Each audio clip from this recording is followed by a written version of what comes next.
నాకు తెలిసి ఈ సినిమాలో 6 పాటలు ఉంటాయండి. రేప్ 7 యా బిట్ సాంగ్తో కలిపా. ఈ సినిమాలో 7 సాంగ్స్ ఉంటాయండి. నాకు తెలిసి సినిమా రిలీజ్ అయ్యే టైంకి ఇలాగే మీరు థియేటర్లో అందరూ కూర్చొని చెన్నై లవ్ స్టోరీ సినిమా చూస్తుంటే ఆ పాటలు వచ్చినప్పుడు మీరందరూ నాకు తెలిసి హమ్ చేసుకుంటూ ఉంటారు. నాకు అనిపించేది ఏంటంటే సినిమా రిలీజ్ అయిన రోజుకి ఆ పాటకే మీరు అందరూ హమ్ చేసుకుంటూ ఉంటారు. ఈ మధ్య రిలీజెస్ అనేది పెట్టారు కదా, కొంచెం పాటల కోసం మళ్ళీ మనం థియేటర్కి వెళ్ళి రిలీజ్ అయినప్పుడు పాటల్ని మనం అందరం వైబ్ అవుతున్నాం కదా. నన్ను నమ్మండి, ఈ సినిమా మీరు ఫస్ట్ చూసిన తర్వాత మళ్ళీ ఇంకొక షోకి మళ్ళీ పాటల కోసం మ్యూజిక్ కోసం పరిగెడతారు. చెన్నై లవ్ స్టోరీ సినిమా రిలీజ్ అయిన రోజు అది మణిశర్మ కాన్సెప్ట్లా తయారవుద్ది.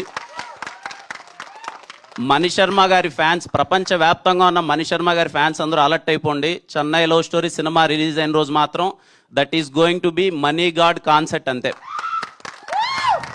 మళ్ళీ మళ్ళీ మళ్ళీ మళ్ళీ సినిమా చూస్తారు. నేను పాటలు విని మా టీంలో అందరికీ గొడవ అనమాట. మీకు ఏ పాట నచ్చింది, నాకే పాట నచ్చింది, నాకు ఓ పాట అంటే ఆయనకి ఇంకో పాట అంటారు, ఈయనకి ఇంకో పాట అంటారు, ఇవన్నీ డిస్కషన్. కానీ హ్యాపీ థింగ్ ఏంటంటే నాకు మనీ సార్కి ఒకే పాట నచ్చింది. అది మేము ఐఎమ్ సో హ్యాపీ.